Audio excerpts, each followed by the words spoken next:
Hello friends, today we are going to be looking at a chapter as part of the Telangana Intermediate English syllabus for the first year, which is written by A.G. Gardiner, and it is called On the Rule of the Road. Now, Alfred George Gardiner was a British journalist and essayist. He wrote many articles, but he used a pseudonym. That is, he didn't use the word A.G. Gardiner, but he used a pseudonym called Alpha of the Plough. Very interesting kind of a pseudonym. And what makes his essays a little different are that they are humorous, that they are taken from, examples are taken from normal everyday life. And that way he kind of connects with the people, makes it more easy for people to understand the kind of concept and the idea that he is talking about. There are other writings by him which you need to remember, like Pillars of Society, Pebbles on the Shore, Leaves in the Wind, and Many Furrows. So these are some of his other works by A.G. Gardiner. On the Rule of the Road అన్న chapter మనం ఇవాళ చదవబోతున్నాం. దాని author Alfred George gardener. హక్కులు బాధ్యతలు దీని గురించి ఈ చాప్టర్లో మనం చదువుతాము. ఆయన యూజువలీ సూడోనిమ్ అంటే మారు పేరు, ఆల్ఫా ఆఫ్ ద ప్లవ్ అన్న మారు పేరుతోటి ఆయన రాస్తారు. ఆయన రాసేది ఎట్లా ఉంటుందంటే ఎలిగెంట్, సొగసైన, హ్యూమరస్, హాస్యమైన, హ్యూమన్ ఇంట్రెస్ట్ అంటే మానవ ఆసక్తికరమైన ఒక సబ్జెక్ట్స్ మీద ఆయన రాస్తారు. ఆయన రాసేది చాలా రియల్ లైఫ్ ఎగ్జాంపుల్స్ నుంచి ఉంటుంది కాబట్టి మనం ఈజీగా దాంతో రిలేట్ చేయగలుగుతాము. వేరే ఆయన రాసిన ఎస్ఏస్ గురించి కూడా మనము ఆ టైటిల్స్ జ్ఞాపకం పెట్టుకుంటే కాంటెక్స్ట్ లో ఆథర్ గురించి రాసేటప్పుడు ఈయన ఒక బ్రిటిష్ పాత్రికేయుడు అని చెప్పేసి మనం ఈ ఎస్ఏస్ కూడా రాయొచ్చు. ఏంటంటే pillars of society, pebbles on the show, Leaves in the Wind, and Many Furrows అన్నది ఆయన రైటింగ్స్ అన్నమాట. Now a tip before we start with the 5 paragraphs in this particular chapter is that in your examination you may be given just one sentence. So your familiarity with each and every sentence in this particular chapter is very, very important. That is very important because then you will need to know what that sentence means. Where has it been taken from? What is the context in which it was written by A.G. Gardiner in this particular chapter? So familiarity is very important. So 2 things for that you need to do. 1, to listen to this video more than once so that you get to understand the chapter that much better. Also read the chapter by yourself again and again so that you are familiar with each and every sentence. మనము ఇది English లో చదివి మళ్ళీ తెలుగులో చెప్పే అభిప్రాయం idea కూడా అదే. ఎందుకంటే ఆ లైన్ మీ మైండ్ లో ఉండిపోవాలి అన్న దానికోసమే మేము ఫుల్ అది చదువుతున్నాము. అన్ని టెక్స్ట్ ఒక లైన్ కూడా వదలకుండా చదివేసి తెలుగులో దానికి మీనింగ్ అందుకే చెప్తున్నాం. Okay, so let's start. A stout old lady, stout as in someone who is a little కొంచెం లావుగా ఒక పెద్ద ఆవిడే was walking with her basket down the middle of a street in Petrograd to the great confusion of the traffic and with no small peril to herself. అంటే ఒక బుట్ట పెట్టుకొని, Petrograd అన్నది రష్యాలో ఒక టౌన్ పేరు అన్నమాట. అక్కడ రోడ్ మధ్యలో తను బుట్ట పెట్టుకొని లావైన కొంచెం పెద్ద ఆవిడ నడుస్తున్నారట. ట్రాఫిక్ లో చాలా కన్ఫ్యూషన్ వచ్చింది. And with no small peril to herself. Peril అంటే డేంజర్, నో స్మాల్ పెరిల్ అంటే ఆమెకి చిన్న డేంజర్ కాదు, పెద్ద డేంజర్ తోటి తను వెళ్తోంది అని. So don't get confused. No small peril does not mean she's not facing any danger. It actually means she's facing a big danger to her life by walking in the middle of a lot of traffic. It was pointed out to her that the pavement was the place for foot passengers, that is pedestrians, people who walk on foot. But she replied, I am going to walk where I like, right? So we have got liberty now. So pavement అన్నది, నడకబాట అన్నది foot passengers అంటే అడుగుల ప్రయాణికుల కోసం చేయబడింది. Foot pavement అన్నది అక్కడ మీరు నడవాలి అంటే తను ఏమంటున్నారు, నో నేను మధ్యలోనే నడుస్తాను. I'm going to walk where I like. నాకు ఎక్కడ ఇష్టమో నేను అక్కడ నడుస్తాను. ఎందుకంటే మనకు ఇప్పుడు స్వేచ్ఛ ఉంది. లిబర్టీ అంటే స్వేచ్ఛ, స్వతంత్రత. It did not occur to the dear old lady that if liberty entitled the foot passenger to walk down the middle of the road, it also entitled the cab driver to drive on the pavement, and that the end of such liberty would be universal chaos. ఏమంటున్నారంటే ఈ పెద్దావిడకి strike కాలేదు, ఏం తనకు తట్టలేదు అంటే ఇప్పుడు foot passengers అంటే మనకు అడుగుల ప్రయాణికులు మన నడకబాట మీద వాళ్ళు నడుస్తే, క్యాబ్ డ్రైవర్స్ అంటే క్యాబ్ అంటే టాక్సీ అనమాట, టాక్సీ డ్రైవర్స్ కూడా పేమెంట్ మీద నడిపించవచ్చు కదా. అంటే ఏమవుతుంది, టోటల్గా సార్వత్రిక గందరగోళం. క్యాఓస్ అంటే గందరగోళం, కొంచెం కన్ఫ్యూజన్ కాదు, చాలా ఎక్కువ కన్ఫ్యూజన్ ఉంటే దాన్ని క్యాఓస్ అంటాం. CHAOS. అది గందరగోళం. So just imagine a situation where all the taxis are driving on the footpath and all the people are driving in between the traffic on the road itself. So it will lead to, I mean, that is not how the traffic system is managed. You must have seen in your city, in your town. So అందరూ వాళ్ళ స్వేచ్ఛని ఇట్లా వాడుకుంటే universal క్యాఓస్ అవుతుంది, అంటే గందరగోళం అవుతుంది అని. Everybody would be getting in everybody else's way and nobody would get anywhere. అందరూ వేరే వాళ్ళ రాస్తా మధ్యలో వచ్చేస్తారు, అప్పుడు ఏమవుతుంది, ఎవరు ఎక్కడ అందలేరు. Individual liberty would have become social anarchy. అంటే వ్యక్తిగత స్వేచ్ఛ ఏంగా మారిపోతుంది, సామాజిక అరాచకంగా మారిపోతుంది అంటున్నారు. సోషల్ అనార్కీ అంటే సామాజిక అరాచకం, వ్యక్తిగత స్వేచ్ఛ అన్నది individual Liberty. So that is the first paragraph. Please note all the key sentences in this particular paragraph very, very closely, especially the last two sentences. Now let's look at this second paragraph. There is a danger of the world getting liberty drunk in these days, like the old lady with the basket. Liberty drunk, a very interesting phrase that Gardner has used, and it is just as well to remind ourselves of what the rule of the road means. అంటే ఒక లోకంలో ఒక danger ఉందట, పెద్ద danger. ఏంటంటే అందరూ స్వేచ్ఛ తాగేసి వాళ్ళకు తోచినది చేసేస్తున్నారట. అంటే ఈ ఎల్డర్లీ లేడీ, పెద్ద ఆవిడ కూడా ఏం చేస్తున్నారు, రోడ్లో నేనే వెళ్తానంటున్నారు. అప్పుడు అట్లాంటి టైంలో మనం ఏం చేయాలంటే రహదారి నియమం దాన్ని మనము గుర్తుపెట్టుకోవాలి. ఇప్పుడు రోడ్ మాత్రం కాదు, వాళ్ళు మాట్లాడేది రోడ్ గురించి మాత్రం కాదు, సొసైటీ గురించి కూడా మాట్లాడుతున్నారు అనమాట. It means that in order that the liberties of all may be preserved, the liberties of everybody must be curtailed. అంటే అందరి స్వేచ్ఛ మనం కాపాడాలంటే అందరి స్వేచ్ఛ కొంచెం కొంచెం మనం తగ్గించుకోవాల్సి వస్తుంది. When the policemen, say at Piccadilly Circus, which is a very popular spot in the city of London, steps into the middle of the road and puts out his hand, he is the symbol not of tyranny but of liberty. Very important point being made, that he is the symbol of liberty, that is of freedom, not of tyranny. Tyranny is something which kind of symbolizes cruelty of some sort. అంటే police man, పికడిలీ circus అన్నది లండన్లో ఒక చాలా busy ఒక cross road అనమాట. అక్కడ ఒక police man నించుని ఇట్లా చెయ్యి ఇట్లా మన ట్రాఫిక్ని ఆపడానికి ట్రై చేస్తే దాన్ని అయ్యో మనని ఆపాడు కదా, ఆయన టిరనీ చేస్తున్నాడు, టిరనీ అంటే నిరంకుశత్వం, అది చేస్తున్నాడు అని అనుకోవద్దు. యాక్చువల్లీ స్వేచ్ఛకే ఆయన ఒక సింబల్ అని అనుకోవాలి అంటున్నారు. ఎందువల్ల అని చూస్తాం ఇప్పుడు. You may not think so. You may, being in a hurry and seeing your motor car pulled up by this insolence of office, feel that your liberty has been outraged. అంటే మీరు అనుకోకపోవచ్చు, ఎందుకంటే మీరు తొందరలో ఉన్నారు, వెళ్ళిపోవాలనుకుంటున్నారు. అప్పుడు మీ మోటార్ కార్ అంటే మీ బండిని ఎవరు ఆపుతున్నారంటే మీరు దీన్ని ఇన్సొలెన్స్ అనుకుంటారు. ఇన్సొలెన్స్ అంటే అహంకారం, అధికార అహంకారం అనుకోవచ్చు మీరు. కానీ అది అట్లా కాదు, మీరు ఇది అవుట్రేజ్ కావచ్చు, అంటే మీకు కోపం రావచ్చు, దీని గురించి ఏంటి ఇట్లా చేస్తున్నాడు ఈయన అని అనుకోవచ్చు మీరు. Because you must be seeing it even in cities in India, when you are driving and you are pulled up by the traffic constable and he says that you need to pay a challan, you feel that he is misusing his power as a traffic policeman, as his authority as a member of the Indian police force, in order to fine you for a mistake that you have made. So at that time you feel that he is kind of misusing his authority. A similar feeling has been expressed by the author here. How dare this fellow interfere with your free use of the public highway? Then if you are a reasonable person, you will reflect that if he did not incidentally interfere with you, he would interfere with no one, and the result would be that Piccadilly Circus would be a maelstrom that he would never cross at all. అంటే ఇక్కడ ఏమంటున్నారంటే, first మీరు అనుకోవచ్చు ఈయన ఏంటి నన్ను ఇట్లా ఆపుతున్నాడు, how Dairy, అంటే ఆయనకి ఎంత ధైర్యం ఉంటే నన్ను ఇట్లా ఆపుతాడు అని మీరు అనుకోవచ్చు.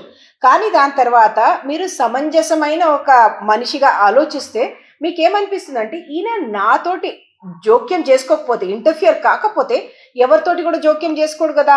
అట్లా అయితే ఏమవుతుంది, అక్కడ మెయిల్ స్టామ్ అంటే ఒక సుడిగుండం, అక్కడ ఫుల్ కన్ఫ్యూజన్ ఉంటుంది, క్యావోస్ ఉంటుంది. అట్లాంటి ఒక చోటగా ఈ పికడిలీ సర్కస్ తయారైపోతుంది. A maelstrom of all the traffic and the pedestrians and the motor cars, everything. అంటే దాన్ని దాటడమే మీకు అసంభవంగా ఉంటుంది, అంటే మీరు దాటలేకపోతారు. You would never be able to cross at all. You have submitted to a curtailment of private liberty in order that you may enjoy a social order which makes your liberty a reality. Very important sentence. How he has played with words to convey that particular point. అంటే మీరు కొంచెం మీ personal స్వేచ్ఛను, individual స్వేచ్ఛను, మీ వ్యక్తిగత స్వేచ్ఛను కొంచెం వదులుకుంటే మీరు ఒక సామాజిక ఒక క్రమంలో మీకు కూడా మీ స్వేచ్ఛ రియల్ గా దక్కేలాగా మీరు చూసుకుంటారు. కొంచెం తగ్గించుకొని మీకు కావాల్సింది మీకు దొరుకుతుంది అన్నమాట. Right. So every one of us has to make a sacrifice in what we call our private liberty, our private rights, in order to contribute to some kind of a social order. When there is a red light, you need to stop. If we say that no, I will not stop at red light, I need to have my private liberty, what will happen? Everybody will do the same thing, and then there will be traffic chaos, and there will be traffic jams at on all the roads and at red light. So people need to follow traffic rules. That is a curtailment of your private liberty in order to ensure some kind of an order on the road. So what Gardiner has done is to take traffic, which all of us understand, all of us contribute to, all of us use, in order to make a larger point about liberty. Right? Point number 3. Liberty is not a personal affair, but a social contract. అదొక మంచి line. దానికి meaning చెప్తాను.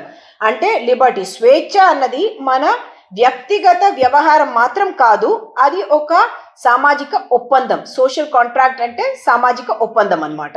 It is an accommodation of interest. That is where everyone's interests are kind of adjusted in order to create a social order. That everybody kind of, it's a give and take kind of thing. You know, I will stop at the red light. If the speed limit is 40 kilometers per hour, I will not drive at 80 kilometers per hour, in order to ensure that there is a social order. అంటే అందరి interest వేరే వేరే భిన్న భిన్న అభిప్రాయాలు ఉంటాయి. వాళ్ళన్నిటినీ మనం సరిగట్టుకొని ఒక విధంగా అందరూ చలాయించడం అన్నమాట. In matters which do not touch anybody else's liberty, of course I may be as free as I like.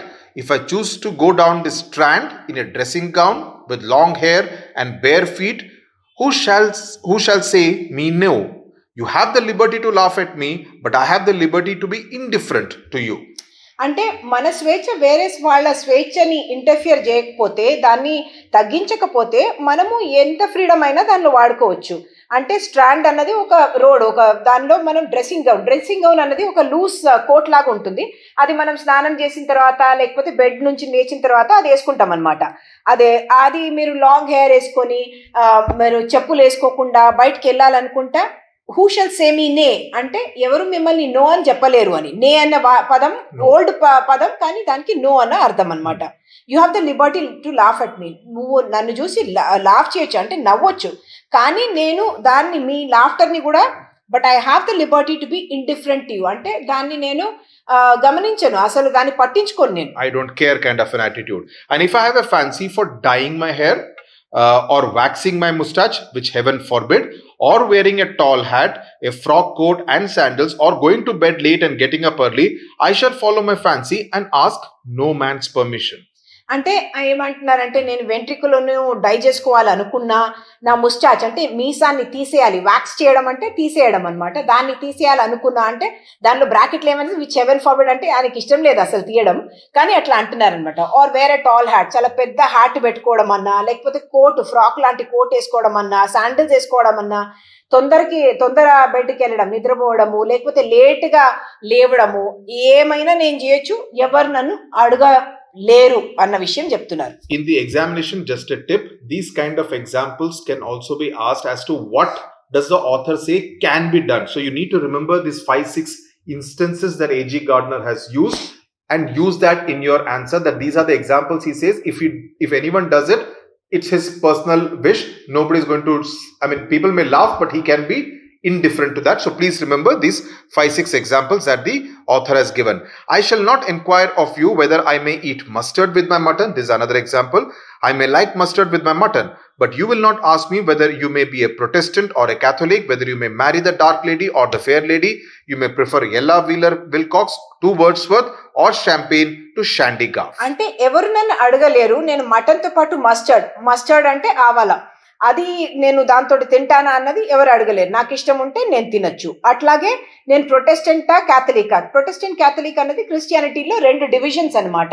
అది మీరు ప్రొటెస్టెంటా క్యాథలికా అని ఎవరు అడగలేరు. అట్లాగే నేను ఒక నల్ల కలర్ ఉన్న అమ్మాయిని పెళ్లి చేసుకోవాలా, లేకపోతే తెల్లగా ఉన్న అమ్మాయిని చేసుకోవాలా, అది కూడా ఎవరు అడగలేరు. అట్లాగే ఎల్లా వీలర్ విల్కాక్స్ అంటే ఒక అమెరికన్ ఆథరు, వర్డ్స్వర్త్ అన్నది విలియం వర్డ్స్వర్త్, మన బ్రిటిష్ పోయట్, ఫేమస్ పోయట్. అది మీకు వీళ్ళు నచ్చుతారా వాళ్ళు నచ్చుతారా అని కూడా ఎవరు అడగలేరు. అట్లాగే షాంపెయిన్ టు షాండిగ్యాఫ్, షాంపెయిన్ అనేది ఫ్రాన్స్ లో వైన్ అంటాం కదా, అది గ్రేప్స్ తోటి తయారు చేస్తారు, స్పార్క్లింగ్ వైన్ అంటారు, దాన్ని షాంపెయిన్ అంటారు. ఆ డ్రింక్ నీకు నచ్చుతారా, లేకపోతే షాండిగ్యాఫ్. షాండిగ్యాఫ్ అంటే ఒక బియర్ తో పాటు ఒక సాఫ్ట్ డ్రింక్ కలిపి ఒక డ్రింక్ ఉంటుంది. 2 డ్రింక్సే, కానీ అది నేను బియర్ తో కలిపిన సాఫ్ట్ డ్రింక్ తాగుతానా లేకపోతే షాంపెయిన్ తాగుతానా అన్నది నా చాయిస్. దాన్ని ఎవరు no అనలేరు. Because these are personal choices, which he says that it doesn't matter. It is your own individual wish. Nobody is going to make it question you on that. People may laugh, but they cannot question you on what these are your personal wishes. 4th paragraph. In all these and 1,000 other details, you and I please ourselves and ask no one's leave. We have a whole kingdom in which we rule alone, can do what we choose, be wise or ridiculous, harsh or easy, conventional or odd. అంటే చాలా ఒక 1000 దాకా details నేను చెప్పొచ్చు అంటున్నారు. In which మనం ఎవరిది no once leave అంటే ఎవరిది పర్మిషన్ తీసుకోవాల్సిన అవసరం లేదు. We have a whole kingdom, మనకి ఒక రాజ్యమే ఉంది. దానిలో మనము వి రూల్ అలోన్ అంటే దాన్ని మనం ఒంటరిగానే నడిపిస్తాము. మేము ఏం చేస్తాము అనేది మనమే డిసైడ్ చేసుకోవచ్చు. వైస్ ఆర్ రెడిక్యులస్ అంటే తెలివైన విషయం కావచ్చు, లేకపోతే హాస్యపదంగా కూడా ఉండొచ్చు. మనం హార్ష్ ఆర్ ఈజీ అంటే కఠినమైన విషయంగా ఉండొచ్చు, లేకపోతే చాలా సులభమైన విషయంగా ఉండొచ్చు. కన్వెన్షనల్ అంటే సంప్రదాయకంగా ఉండొచ్చు ఆ విషయము, లేకపోతే ఆడ్ అంటే వింతైన విషయం, అసాధారణమైన విషయంగా కూడా ఈ విషయం ఉండొచ్చు. కానీ మనం దానిలో ఎవరు మనకి చెప్పలేరు ఇట్లాగే మీరు చేయాలి అని చెప్పలేరు. But directly we step out of that kingdom, our personal liberty of action becomes qualified by other people's liberty. The moment we step out of that space, we are also governed by what other people's liberty is.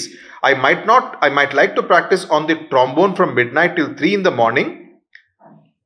Okay, but directly we step out of that kingdom అంటే ఈ రాజ్యం నుంచి మనం బయట పడినప్పుడు immediately మన Liberty, మన స్వేచ్ఛ గెట్స్ క్వాలిఫైడ్ ఇక్కడ అంటే రెస్ట్రిక్టెడ్ అనమాట. దానిపైన ఒక నిరోధిత ఒక లిమిటేషన్ ఇంపోజ్ అవుతుంది.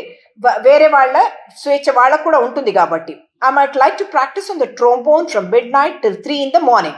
ట్రోంబోన్ అనేది ఒక మ్యూజికల్ ఇన్స్ట్రుమెంట్, ఒక బ్రాస్ ఇన్స్ట్రుమెంట్. దానిలో విండ్ తోటి వాయిస్తారనమాట, దాన్ని ప్లే చేస్తారు. అది మనం రాత్రి 12 నుంచి 3 దాకా నేను చేస్తానని మీరు చెప్పొచ్చు, కానీ ఎప్పుడు చెప్పొచ్చు? If I went to the top of Helvellyn, which is a mountain, Helvellyn, which is a mountain in England, to do it, I could please myself. But if I do it out in the streets, the neighbors will remind me that my liberty to blow the trombone must not interfere with their liberty. Because if I make that noise on the trombone, the music, but it may disturb people in my neighborhood and they may object. So if I do it on a mountain where nobody can hear, no problem. But if I do it on the street which may disturb the neighborhood, yes, that becomes a problem. Which is why you see in your normal towns and cities in your neighborhood, if people play big music on a loudspeaker, you get disturbed when you are studying. And you are allowed to actually object. అంటే ఇక్కడ ట్రాంబోన్ మీరు ఎప్పుడైనా మీరు వాయించాలి, రాత్రి వాయిస్తాను 12 నుంచి 3 దాకా వాయిస్తాను అంటే చెయ్యొచ్చు మీరు. కానీ ఎప్పుడు చేయొచ్చు? మీరు ఒక హెల్వెలిన్ అని ఇక్కడ ఎగ్జాంపుల్ ఇచ్చారు, అది ఇంగ్లాండ్ లో ఒక మౌంటైన్ లాంటిది. అక్కడ దానిపైన వెళ్ళి చేస్తే ఎవరికి డిస్టర్బెన్స్ ఉండదు కాబట్టి ఎవరు ఆబ్జెక్ట్ చేయరు. కానీ మీరు రోడ్డు పైన లేకపోతే మీ ఇంటి దగ్గర చేస్తే అందరు నేబర్స్ అంటే మీ ఇంటి చుట్టూ ఉన్న వాళ్ళంతా ఆబ్జెక్ట్ చేయొచ్చు. ఎందుకంటే మీకు ఎట్లా ఫ్రీడమ్ ఉందో, స్వేచ్ఛ ఉందో మీ ట్రాంబోన్ ని ప్లే చేయడానికి, అట్లాగే వాళ్ళు నిశ్శబ్దమైన పరిస్థితుల్లో ఎన్వైరన్మెంట్ లో వాళ్లకు నిద్రపోయే ఒక రైట్ వాళ్ళకు కూడా ఉంటుంది. There are a lot of people in the world and I have to accommodate my liberty to their liberties. Accommodate here a key word. Accommodate అంటే వాళ్ళతోటి మనం అడ్జస్ట్ చేసుకొని పోవాల్సి ఉంటాము. అందరికీ స్వేచ్ఛ ఉంటుంది, చాలా మంది ఈ లోకంలో ఉన్నారు కాబట్టి నా స్వేచ్ఛ వాళ్ళ స్వేచ్ఛతోటి క్లాష్ కాకూడదు అన్న విషయం చెప్పారు. 5th point, we are all liable to forget this and unfortunately we are much more conscious of the imperfections of others in this respect than of our own. అంటే మనం ఇది చాలా ఈజీగా మర్చిపోతాం అనమాట. ఏంటి వేరే వాళ్ళ లోపాలు మనకు గుర్తుంటాయి కానీ మన లోపాలు మనకు గుర్తుండవు. కాబట్టి మనం ఈ విషయం మర్చిపోతాము. అండ్ ఇది మనమంతా గుర్తుపెట్టుకుంటే బాగుంటుంది అన్నది on the rule of the road అన్నది. దానికి జస్ట్ ఇదే, అంటే మీకు హక్కులు ఉంటాయి, బాధ్యతలు ఉంటాయి. హక్కులను బాధ్యతలను ఎట్లా మనము బ్యాలెన్స్ చేసుకొని పోవాలి అన్నది ఈ ఎస్సేకి ఒక సారాంశం అన్నమాట. So basically the larger point that the author is making is that there are a lot of people in this world. Obviously everyone has a private liberty and there are certain things where others cannot interfere, they cannot say anything, but adjustment, trying to accommodate with others, is the key to liberty and social order, so that there is no social anarchy. For social anarchy not to be there and for social order to be there, adjustment is very, very important, and the consideration for the rights and feelings of others becomes the foundation of social behavior, of good social behavior, that I must be considerate about what my neighbors will feel. I must be considerate about other people who are also traveling on the road with me. So if I break a traffic rule, it will disturb the other person who is walking on the road or he is also driving on the road. And it is these small things that the author says determine whether we are civilized or uncivilized. And these are the small adjustments which make life much, much better.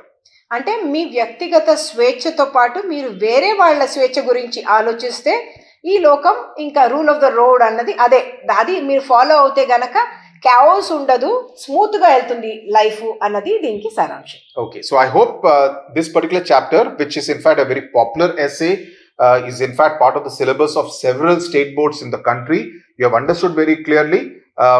As I said at the beginning, please go through the video a couple of times so that you can understand each and every sentence, every keyword in detail. Also underline the key sentences so that you can remember which paragraph it has been taken from, so that you are able to put it in context. That's the way you will get marks in the examination. So do that very carefully, and after that also read the story very, very carefully in order to ensure that if there is a particular line taken from this chapter, you'll be able to place it, explain its meaning, also critically being able to analyze it. Okay, thank you very much for watching. Thank you.